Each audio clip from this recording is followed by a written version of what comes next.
You mentioned Dean's up there. Kind of what's his timeline? Where is he at?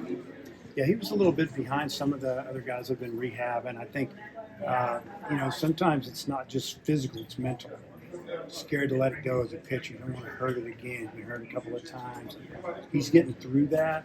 I think he made some strides last week, and he's had a few conversations with Coach Hogs about it. And, we'll see how it goes. He won't be ready, I don't think, opening weekend, but we're hoping sometime shortly after that we get him out there for an inning or two. I mean, if we can get him back in the mid-90s with what he had, he could be somebody who could really help us. After a couple of weekends, do you feel a little bit better about the lineup and starting rotation and all that good stuff? Yeah, I don't think anybody's come back and disappointed me. I think some guys have gotten better. You think, example, a guy like Michael Anderson didn't have a good fall at all.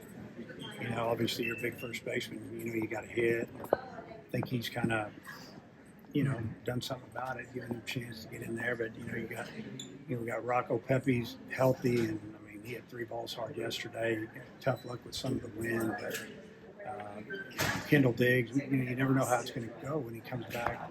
Didn't play all summer, all fall, and now he's facing live pitching, and he's squaring up some balls. He got jammed a couple times, struck out a few times, but also hit balls hard the other way.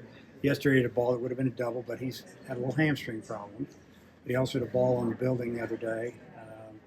So seeing him do what he's doing is really good to see, and knowing that he'll be ready to play opening day if his leg's healthy.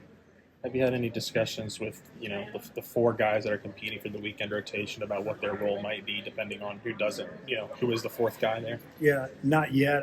I haven't. You'd probably have to talk more to Coach Hobbs about that. But, we do play 4 games first weekend. So, I might tell you what might happen, in what order. We're not sure yet. But, we'll have 4 starters. The next weekend, one of those guys will come out of the pen. And that's when the conversations probably start. How cool is it to have TBA instead of TBD? Well, I guess it's cool, man. It's just, I don't know. It's a good thing. The competition at first base, how's that kind of playing out right now? Well, like I said, we have options at first. That's what I'm saying. We have. It's not like we don't know who to play over there. We've got 3 or 4 or 5 guys that we can stick at first, and you have to have somebody over there that can catch the baseball, field balls out of the dirt, and have it field bunts. We worked a lot of them out. We took Cahillo and just put him in the outfield basically, because I think that's where he's going to play in the future. He's got a big arm. He runs well and he has power. Fielding ground ball is not kind of his thing yet, so to speak, even though he played some over there last year at BYU in practice.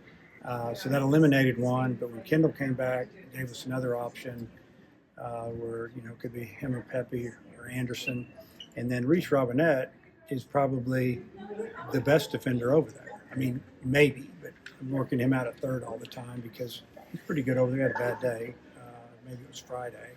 Good day Saturday, but yeah, it's. I guess it's a good problem to have, and the thing is, most of the guys over there can swing the bat a little bit. Talk about Helfrich being one of the best receivers in the country behind the plate. Could you maybe, go more in depth on what that looks like from your perspective?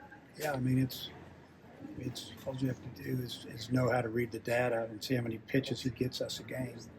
Example, if there's a 50-50 ball is what we call it, which is right on the edge, maybe a ball out, they're going to call it 50-50 striker ball, depending on a lot of times how it's received. And so let's say there's 25 50-50 balls in the game, and he gets 15 of those calls, and the other catcher only gets X amount. And then there's also 50-50, a ball that's a strike that they run out of the zone, and the other catcher, and you'll win the game on looking at the catcher. You can look at how that ends up being scored and go, wow, we beat them by 12 pitches. Usually you win. And he's usually not beat. Is Pepe's energy something that's maybe been missing from the past 2 teams, just in your experience? That's a good observation. I wouldn't say the energy, maybe just the verbalness, this verbally, making noise and talking. And And Davelin's very verbal in center field. You probably can't hear him. Depending on which way the wind's blowing, but he's talking all the time out there. And Pepe talks a little bit, if you found out. Plus in the dugout when we're up, yeah, he's verbal. He's not just sitting around watching it, but it's not fake. You don't want it to be fake. I think it's a good thing. You got some guys like Pepe, Diggs, and I know you just said you moved Cujillo to the outfield that are competing both corner outfield and first base.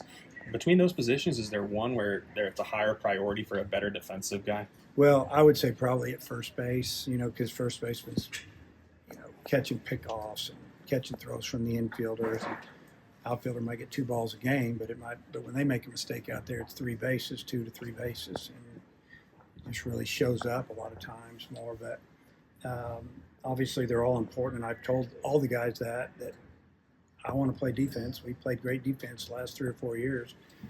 Are we going to have a 980 fielding percentage this year? I don't know. When you turn over as many as we do, it's hard. But we just need to make the plays we're supposed to make. And it's first base. If I had to just answer your question, black or white, yes or no, I'd say first base.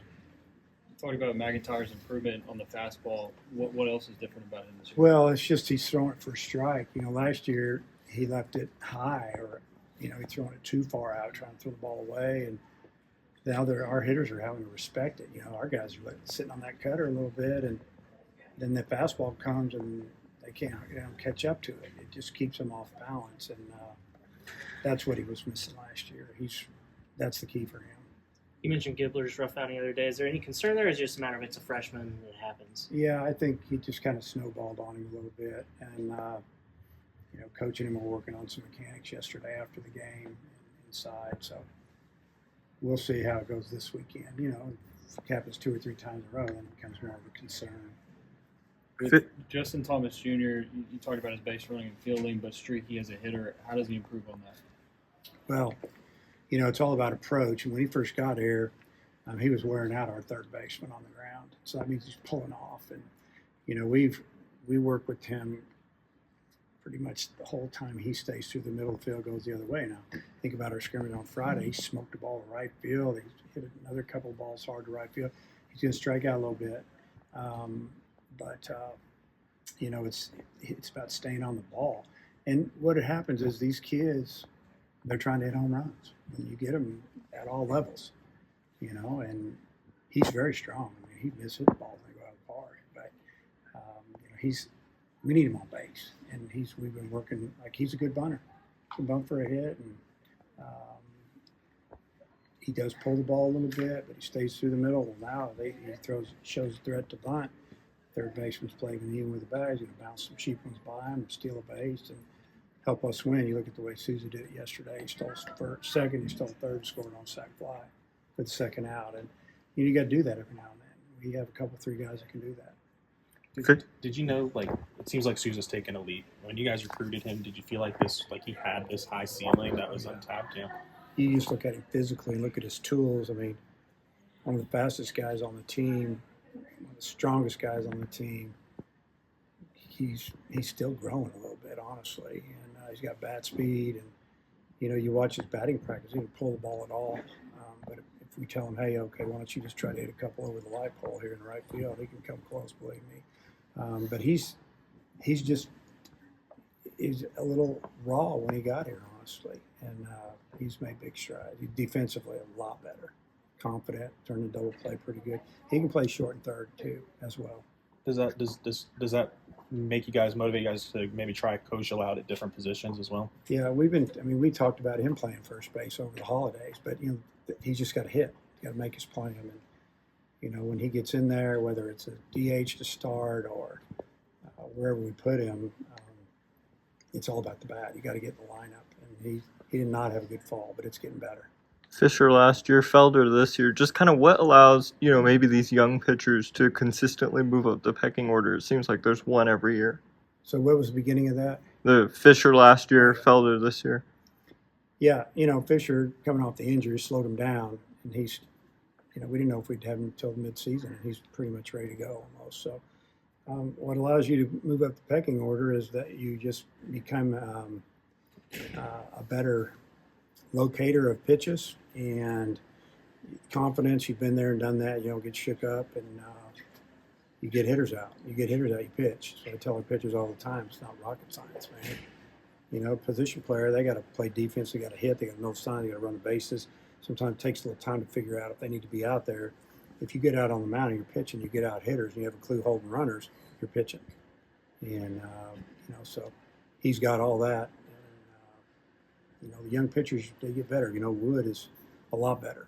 His arm's better, his mentality. We've calmed him down a little bit. He's still intense, but he doesn't blow it all out in one inning because that's what he used to do. And it's fun to watch him develop on the mental side, but he's a strike thrower. I know you're ready to get playing, but a big crowd today. Can you sense the optimism from the fans? Yeah, I appreciate it so much. I didn't know what it was going to be like coming over here. I knew it was probably going to be a little bigger room, and it seemed to be pretty full. People seemed to be, they seem excited about the season, and yeah, there's a little hype about the season. And hats off to the players by getting better. Coaches getting some good players in here, and it went well in the fall, and I just feel like that. I was thinking going at the end of last year with what we were losing that it was going to take some time this year with whoever we brought in. It's because of so many, but the personalities that we brought in, and we try to figure them out during the recruiting process and ask all the right questions and not, sugarcoat it for them, see how they act. And I think we got some of the right guys mentally. We'll see how it turns out. How does Zane Becker look behind the plate to you? It's gotten a lot better. Zane had some arm problem in high school, and like I said, we committed him maybe his sophomore year. And he started as a freshman there as a hitter, and then as a catcher, and then he tweaked that arm, and throwing had kind of gone backwards a little bit. But his catching the last 2 weekends has been a lot better than in the fall. Now he's had development off. And our catchers are always catching the pitchers. Their bullpens and everything they do is watched and tracked. And, they catch a guy in the bullpen or in the indoor and everything's there. And they can go say, hey, I ran that one out of the zone. I kept that one there. We can see it. His blocking has always been good. His throwing was below average. Well, it's ticked up a little bit. And but the offense, if he's getting 3 and 4 at-bats a game, he's been squaring it up. 2 and 3 times a game, which has really been good to see. Who's your top 8th inning guys? Or 8th inning? 8th inning guy, yeah, that's a tough one. Because there are a few. We're going to mix and match it. And then, who's not starting? If Bottle Cheese isn't starting, he could go 8 and 9. Yeah, I don't know if we'll just have, hey, we got to get to the 9th to get you in. It'll be. Some of these guys can go they can go 25, 30 pitches and still be throwing, just as good as second inning. So it's still up in the air, but we do have a lot of good options. I guess I really don't want to say anything yet because I don't want to discourage somebody that thinks they got a chance to be, a starter. BetOnline is the world's most trusted betting platform and your number one source for online betting in 2025. Whether you're a seasoned fan or a first-time bettor, BetOnline is your ultimate game day companion. With the largest selection of odds on everything from football to NBA, college basketball to NHL and UFC, BetOnline is your number one sports betting source for the new year. From every touchdown to three-pointer and hat trick, BetOnline has you covered with odds, stats, and more for every game, every play, and every win. BetOnline, the game starts here.